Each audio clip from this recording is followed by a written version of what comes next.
Quelles séries vont marquer l'année 2023? Vous avez peut-être déjà votre petite idée à ce sujet, mais attention aux surprises et surtout aux projets que vous allez découvrir éventuellement dans cette vidéo. Une vidéo qui ne proposera pas qu'un simple top 10, puisqu'à chacune des 10 propositions s'ajoutera une alternative afin que vous puissiez vous y retrouver en fonction de vos goûts et de vos attentes. Et bonus cerise sur le gâteau, je vous dirai un mot en fin de vidéo sur quelques pistes pour 2024. Les séries, j'adore ça bien sûr, sinon je ne vous en parlerai pas autant, mais pour se retrouver en famille ou entre amis, les jeux de société c'est quand même génial, tout en nous éloignant un peu de ces satanés écrans. Et j'ai deux pistes à vous proposer avec deux excellents jeux distribués par Asmodée. On a d'abord Splendor Marvel, un jeu à base de cartes qui vous mettra en compétition pour récupérer le gant de l'infinité, et pour ce faire, misez intelligemment pour récupérer la parfaite combinaison de super-héros et de vilains. Commencez par des personnages pas trop puissants pour ensuite accéder aux gros balèzes avant vos adversaires, récupérer la pierre du temps au passage ou certains lieux pour établir votre puissance. Surtout, le cœur du jeu consiste à bâtir une sorte de moteur ludique au fil des cartes récupérées afin de vous fournir les ressources pour les actions suivantes et ultimes. Splendor Marvel vient apporter un coup de boost en termes de visuel et de règles à Splendor qui était déjà un grand classique très réputé du jeu de société. Le second jeu c'est Small World avec ici en ma possession Small World of Warcraft. On reprend cette notion d'ajout à un grand classique mais cette fois dans un jeu de conquête de territoire. Choisissez un peuple et sa capacité spéciale pour dominer une carte évolutive dont la forme dépendra du nombre de joueurs grâce à une agréable diversité de plateaux de jeu en mode recto verso. Sachez que dans vos parties, le hasard jouera un rôle très secondaire et il faudra miser sur votre sens tactique et les bons choix de peuple pour l'emporter. La version Small World of Warcraft vient notamment ajouter des artefacts, des lieux de pouvoir, sans parler d'un design absolument renversant, qu'on connaisse ou pas le fameux jeu en ligne. Vous retrouverez des liens en description de la vidéo pour ces jeux de société, que ce soit pour un cadeau ou pour vous-même. Jouer ensemble aux jeux de société, c'est un véritable plaisir que je vous recommande chaudement.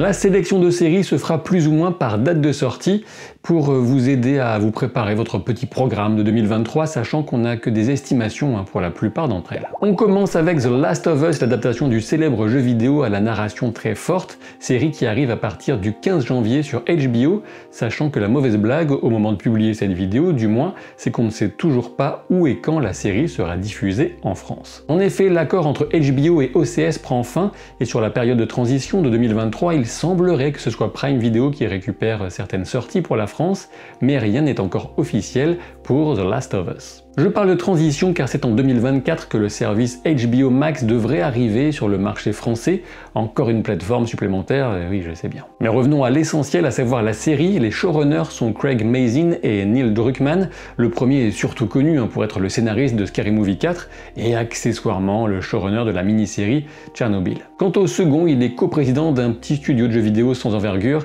Naughty Dog, sachant que de toute façon le jeu vidéo ça reste quand même un truc pour enfants. Plus sérieusement, il a eu un rôle très important dans la conception d'Uncharted et de The Last of Us. Dans le rôle de Joel, on retrouve Pedro Pascal sans casque. Quant à celui d'Ellie, c'est Bella Ramsey qui l'a obtenu, actrice excellente en Lyanna Mormont dans Game of Thrones et très sympa dans la vie. La série comptera 9 épisodes d'1 heure et sera très respectueuse du scénario du jeu, sachant qu'elle devrait aussi y apporter certainement quelques variations, c'est le propre d'une bonne adaptation. Pour rappel, The Last of Us raconte le voyage et les efforts de survie de Joel et Ellie dans une Amérique ravagée par un champignon qui tue ou transforme les humains en créatures difformes et agressives. Il s'agit d'une série au potentiel énorme du fait de la qualité du jeu et de tous les gens qui y travaillent. Elle devrait marquer cette année 2023. En proposition alternative, je vous propose de rire avec une petite touche de sensibilité subtile grâce à la saison 3 de Ted Lasso, excellent comédie dramatique sur Apple TV+. On n'a pas encore de date précise, mais la saison 3 ne devrait pas trop tarder à arriver a priori. Je vous préviens, pas besoin de s'intéresser le moins du monde au football pour apprécier cette série qui a pour personnage principal un entraîneur américain qui débarque en Angleterre pour y entraîner une équipe de foot un peu sur le déclin. Ted Lasso a pour caractéristique essentielle un optimisme à toute épreuve, ou presque. Une fois qu'on est dans le mood, Ted Lasso, c'est une série qui se déguste du fait de son écriture millimétrée et de ses personnages attachants, servis par une distribution on fire, comme on dit je sais pas trop où, mais n'y allez pas. Passons au numéro 2 avec Carnival Row saison 2 qui débute sur Prime Video le 17 février, avec une première saison qui remonte à l'été 2019. Et ouais, il a fallu 3 ans et demi pour voir arriver la suite et fin de cette série de Gaslight Fantasy avec, s'il vous plaît, Orlando Bloom et Cara Delevingne. Ce que j'entends par Gaslight Fantasy, c'est un univers où une forme de magie existe à la connaissance de ses habitants, mais dans un environnement fictif inspiré de l'ère victorienne. Dans Carnival Row, l'élément magique provient des êtres féeriques dont l'habitat a été largement conquis par les humains, ces vils humains, et qui se retrouvent à tenter de survivre et de s'intégrer dans une société humaine qui les considère souvent bien mal. La première saison n'était pas sans défaut, mais elle avait pour elle le charme de son originalité et de ses interprètes dans une sorte d'enquête teintée de machination politique, de quête des origines, de satire sociale et même de touches Lovecraftiennes. La saison 2 comptera 8 épisodes et on sait que ce sera déjà la dernière en espérant un départ en fanfare. Ma proposition alternative, c'est Shadow and Bone saison 2 sur Netflix. On reste dans de la fantasy et un univers plutôt original, sachant qu'on est ici dans l'adaptation de 2 séries de livres, à savoir Grisha et Six of Crows. J'avais consacré une vidéo à la première saison de Shadow and Bone qui m'avait laissé une impression contrastée. Ce n'est clairement pas ma série de fantasy préférée, loin de là, mais reste à voir ce que la saison 2 fera de certains personnages intéressants d'un univers qui change des poncifs habituels et des lourdeurs typiques d'une certaine littérature young adult comme le soporifique Triangle amoureux. Shadow and Bone saison 2 arrivera le 16 mars sur Netflix. Alors je suppose que j'aurais aussi pu évoquer You saison 4 qui arrive le 9 février, mais je n'ai pas vu les précédentes saisons, donc je ne vais pas vous en parler. En 3e place de ce classement qui se veut chronologique, je vous le rappelle, voici le retour du Mandalorian le 1er mars sur Disney+. En termes de pure qualité scénaristique et visuelle, Andor est certainement la meilleure série Star Wars. Toutefois, je ne renie pas du tout mon plaisir de revoir Mandalorian, surtout s'il est en forme. Avec cette saison 3, on verra de nombreux Mandaloriens et on retrouvera tout l'enjeu de la possession du sabre noir et son importance symbolique pour le contrôle de Mandalore. On retrouvera bien évidemment Grogu qui reste l'invention la plus simple, adorable et marquée du sceau du génie marketing de ces dernières années dans une galaxie très lointaine. Cette saison 3 comptera 8 épisodes dont les durées seront sans doute variables et parfois trop courtes. On commence à avoir l'habitude. À son meilleur, le Mandalorian est un western spatial aux émotions simples mais puissantes, en y ajoutant des enjeux de plus grande ampleur et une ambition de mise en scène encore supérieure. On pourrait tenir un grand moment de Star Wars, croisons les doigts. L'alternative que je vous propose nous emmène dans un genre radicalement différent puisqu'il s'agit de Star Wars. Comment ça, je me fous de vos gueules? L'autre possibilité, c'est Ahsoka, qui pourrait vous parler davantage, si pour vous, une série sans Jedi, c'est pas Star Wars. Pas encore de date pour le retour de Rosario Dawson dans le costume, sous ses montrales et ses lécous, mais ce sera en 2023, et libre à vous de parier pour ou contre cette série, au vu de la qualité très variable des productions récentes entre le livre de Boba Fett et Andor, pour ne citer que les 2 extrêmes. Nous en venons à la 4e position et toujours au printemps 2023 avec Succession saison 4, et oui déjà 4 pour cette série HBO absolument excellente que je vous recommande sans aucune réserve. Alors oui, je sais bien, on est loin de l'espace, des super-héros, de la fantasy, mais l'histoire de la famille Roy autour de l'impossible succession, d'où le titre, un mania tyrannique à la tête d'un empire de la communication, des médias, a tout pour vous faire rire jaune, ça c'est sûr, et parfois même pour vous émouvoir. Alors je vous assure, de base cette thématique ne me vendait pas du rêve, mais je me suis laissé complètement embarquer par un duo qui ne déçoit jamais, à savoir une écriture incisive et une interprétation d'excellence. Des personnages profondément imparfaits, des relations bancales, de l'amour gâché, des jeux de pouvoir et de séduction, et puis aussi ce duo fabuleusement cringe formé par Tom et Greg, c'est à consommer sans la moindre modération. Et si vous découvrez la série à cette occasion, vous me direz des nouvelles du générique d'intro, et sachez que Adrian Brody et Alexander Skarsgård viendront ajouter leur swag à un cast déjà stratosphérique. Skarsgård était déjà en saison 3, bien sûr, mais il devrait prendre ici de l'importance. Si malgré toutes mes tentatives vous restez hermétique à Succession, eh bien vous pourriez trouver votre bonheur dans Secret Invasion, dont les 6 épisodes devraient arriver dans le courant du printemps sur Disney+, sans date plus précise pour le moment. Nick Fury face aux Skrulls qui noyautent les plus hautes sphères du pouvoir sur Terre et pourraient littéralement avoir remplacé n'importe qui, on peut voir le potentiel de cette série Marvel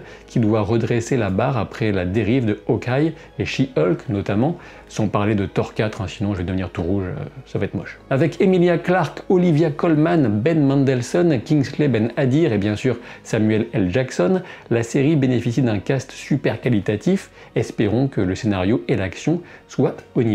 Ma 5e proposition nous ramène chez HBO, fournisseur officiel de séries de ouf depuis Oz ou même avant, et c'est encore une saison 4 avec celle de Barry. Voilà sans doute une des séries les plus criminellement sous-estimées de l'univers, en tout cas il me semble, d'autant plus qu'elle se situe dans le genre comédie dramatique, un genre qui ne pardonne pas la médiocrité. Barry est un tueur à gages qui n'est pas franchement passionné par son métier, mais qui est sacrément doué pourtant.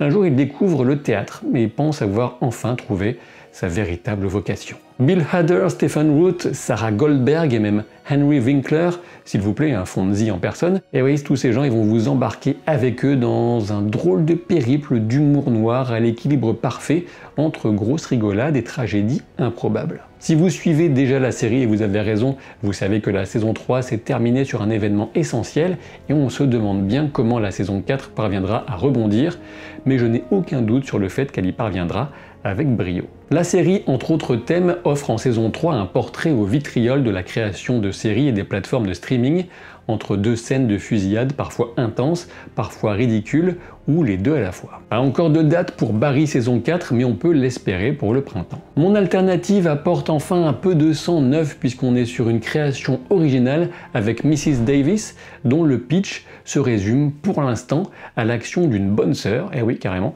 qui va s'ériger contre les décisions d'une intelligence artificielle qui lui semble mener l'humanité à sa perte. Avouez que le pitch est quand même assez méchant. J'en mets méchant, il est bon. Cette IA s'appelle justement Madame Davis et donne son titre à cette série qui a été créée par Tara Hernandez, notamment scénariste sur The Big Bang Theory, que moi j'aime pas trop mais c'est pas grave, et de Damon Lindelof qu'on ne présente plus, mais je vais vous présenter quand même. Alors il y a Lost bien sûr, on va me ressortir Prometheus, mais bon il n'y a pas que Prometheus. Il avait marqué très récemment avec l'excellente mini-série Watchmen. J'avais couvert ça en vidéo, regardez Watchmen franchement. Betty Gilpin tiendra le rôle principal, celui de Simone, la sœur religieuse qui se révolte contre l'IA. Mrs. Davis sortira le 20 avril sur Peacock, autant vous dire que je n'ai aucune idée du canal de diffusion pour la France. Avec le numéro 6 direction l'été et des dates de sortie encore plus incertaines avec Loki saison 2 sur Disney+. C'est simple, la première saison de Loki est pour moi la meilleure série Marvel, j'attends donc la suite avec une certaine impatience, sachant que les mésaventures de l'anti-héros au sein de la Time Variance Authority l'inscrivent bien évidemment dans la ligne scénaristique fracturée de Kang le Conquérant. On retrouvera avec plaisir Owen Wilson, Sofia Di Martino ou encore la voix de Tara Strong, en espérant que le départ de la showrunner de la première saison n'impactera pas la qualité de la deuxième. Au moins on sait que Michael Waldron continue d'en chapeauter l'écriture, c'est déjà pas mal, et Natalie Holt revient à la musique, c'est bien aussi. Cette saison comptera 6 épisodes et devrait venir servir de ciment à certains éléments du multivers, un ciment plutôt loufoque, à n'en pas douter. Mais bon, si vous ne pouvez plus blairer Marvel et son MCU, mais que le voyage dans le temps vous intéresse, et vous avez raison, eh bien mon alternative c'est Time Bandits, une série dérivée du film de Terry Gilliam. Enfin, raison de vous intéresser au voyage dans le temps, vous m'avez compris. À la tête de ce projet destiné à Apple TV+, on trouve deux dangereux énergumènes, à savoir Jemaine Clement, qui revient à peine de Pandora, et Taika Waititi, le célèbre réalisateur. Alors ce n'est pas tout, puisque le rôle principal sera tenu par Lisa Kudrow. Oui, Phoebe. Une chose est sûre, il est impossible de savoir à quoi s'attendre, et quant à la qualité de cette série, je pense qu'on aurait aussi bien pu la jouer à pile ou face. Taika Waititi est capable du pire comme du meilleur, ou du pas mal, et je crains que ça ne parte dans du grand n'importe quoi, mais bon, le matériau de base s'y prête. Espérons qu'on profitera d'une créativité au service de l'histoire, plutôt qu'à celui des private jokes du showrunner. Nous arrivons à la 7e place de ce classement, réjouissez-vous. Et j'ai hésité entre ma proposition principale et alternative, je sais pas dans quel sens les mettre, mais au final j'ai tranché pour La Roue du Temps saison 2, une série Prime Video qui sortira peut-être en fin d'été, en début d'automne 2023.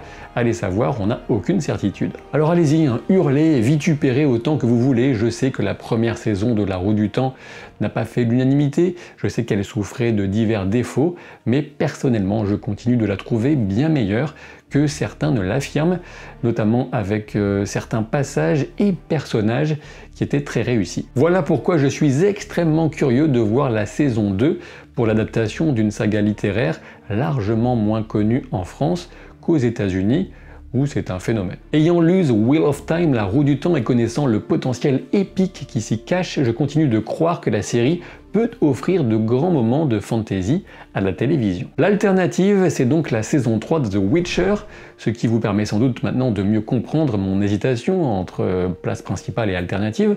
On a ici aussi une série de fantasy avec un gros potentiel et souffrant de vilains défauts. On sait que la saison 3 sera la dernière avec Henry Cavill dans le rôle de Geralt de Rive, et on ne peut que croiser les doigts pour que son niveau de qualité corresponde aux meilleurs épisodes des 2 saisons précédentes, par exemple le premier de la saison 2 qui était vraiment cool. The Witcher saison 3 arrivera durant l'été, a priori sur Netflix. Et si on parlait enfin d'une série HBO, parce que bon, quand même, en 8e position de ce classement calendaire, j'ai choisi True Detective saison 4 qu'on peut espérer pour l'automne 2023. Alors je sais, vous me direz peut-être que True Detective ce n'est que la saison 1, mais sachez que la 3 déjà est très cool, j'y ai consacré une vidéo à l'époque, allez la regarder, ça me fera des vues. Et puis surtout, le pitch de la saison 4 donne très envie, sachant qu'il s'agit d'une anthologie, je vous la rappelle, avec donc une histoire et des personnages différents à chaque saison.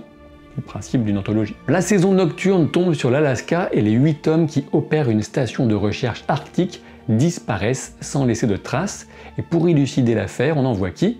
Eh bien, on envoie Jodie Foster en duo avec Callie Rice, qui est une boxeuse et actrice américaine avec des origines autochtones et capverdiennes.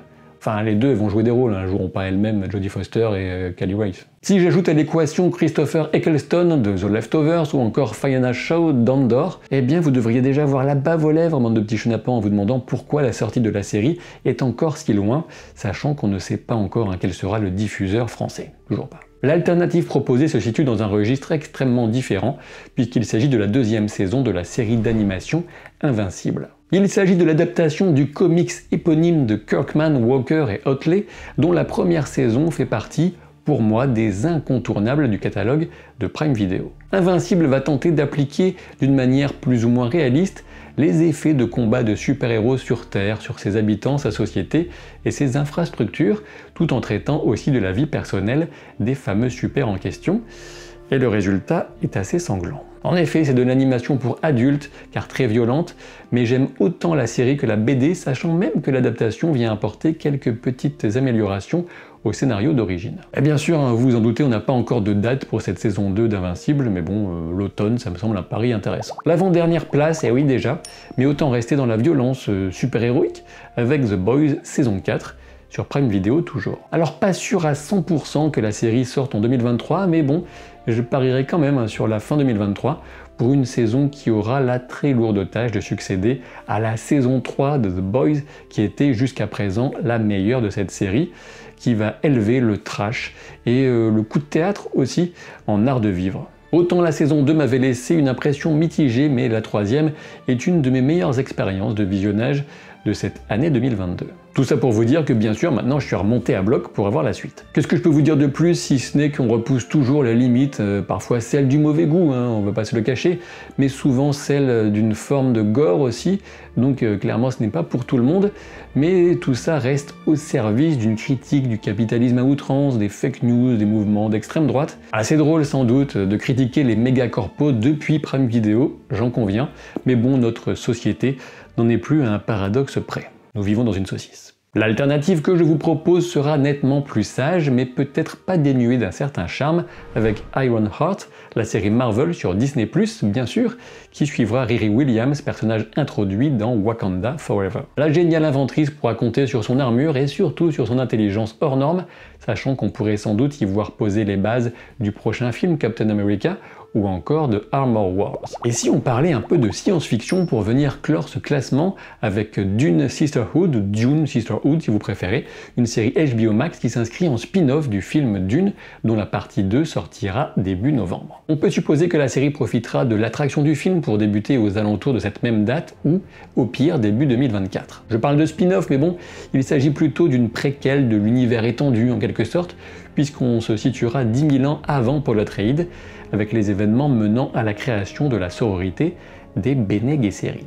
Alors on va pas se mentir, hein, l'ordre Bene Gesserit est absolument fascinant et cette série a un potentiel énorme, même si elle s'appuie sur un livre de Kevin Anderson et Brian Herbert, le fils de Frank Herbert. Frank Herbert qui reste le grand architecte et l'auteur majeur de cette saga de très vaste ambition. Côté casting, on trouve Emily Watson, Shirley Anderson et Travis Fimmel, qui est disponible depuis la malheureuse annulation de la série Raised by Wolves. La série traitera notamment d'une opposition entre les plus zélés dans la poursuite du djihad butlérien contre les machines et les autres qui pensent que certaines machines devraient être préservées malgré la guerre contre les intelligences artificielles qui vient à peine de se terminer à cette époque. Trop occupé par son film, Denis Villeneuve n'est que producteur exécutif sur cette série, mais espérons que la qualité sera bien au rendez-vous. Dernière alternative, toujours en science-fiction, et une autre adaptation, celle du Problème à 3 corps, sur Netflix. The Three Body Problem est une saga de SF d'un écrivain chinois, Liu Cixin, et pour avoir écouté le premier tome de cette saga en audiobook, je peux déjà vous dire que l'adaptation n'est pas gagnée d'avance. Il est important de savoir aussi sans doute que derrière ce projet on retrouve notamment Weiss et Benioff, les showrunners de Game of Thrones, sur un projet ambitieux qui réunit un grand casting international. Le concept de base du Problème aux 3 corps est assez simple, à savoir quel impact sur la civilisation humaine de la possibilité d'une vie extraterrestre et d'un premier contact. Je ne vous en dirai pas plus, sachant que cette histoire change radicalement de ce qu'on a l'habitude d'attendre avec ce sujet pourtant classique. On pourrait vite écarter l'intérêt en s'appuyant uniquement sur certaines déceptions qu'ont pu causer les dernières saisons de Game of Thrones, en tout cas pour certains spectateurs, pas tous, mais il faut aussi se rappeler l'excellent travail d'adaptation sur les 4 premières saisons de Game of Thrones. Même si ce classement 2023 arrive à sa fin, je vais rapidement et comme promis évoquer des séries attendues a priori pour 2024, puisqu'on a du lourd. Je pense notamment à Severance saison 2 sur Apple TV+, je vous invite vraiment à regarder la vidéo que j'ai consacrée à la saison 1, une vidéo qui commence sans spoiler. Euphoria saison 3 est aussi pleine de promesses, sachant la puissance des 2 premières saisons, et j'ai aussi consacré une vidéo à la saison 2 de Euphoria. Du côté de la SF, on a Fallout, l'adaptation du célèbre jeu vidéo post-apocalyptique avec Jonathan Nolan et Lisa Joy sur Prime Video. On aura aussi la série Alien sur FX ou encore The Acolyte sur Disney+, une série Star Wars à fort potentiel puisqu'elle est associée à la deuxième vague du projet Haute République, très réussi en livres, BD et manga. Côté super-héros, on a The Penguin, le spin-off de Batman sur HBO Max, et dans une autre ambiance, Agatha Coven of Darkness et surtout Daredevil Born Again sur Disney+. Enfin, 2024 marquera le retour de House of the Dragon et des Anneaux de Pouvoir pour leur saison 2 respectives, 2 séries que j'attends avec grande impatience. Bien sûr, je vous invite à vous abonner à la chaîne puisque je couvrirai forcément certaines de ces séries et dans le cas contraire, si vous ne vous abonnez pas, je m'arrangerai pour que 2023 soit pire que 2022. Si vous avez d'autres séries en ligne de vue pour 2023, évoquez-les en commentaire et n'oubliez pas les jeux de société Splendor Marvel et Small World of Warcraft qui sont vraiment cool. Je vous remercie d'avoir regardé cette vidéo jusqu'au bout, c'est rare, et je vous dis à très vite pour de nouvelles aventures. Salut!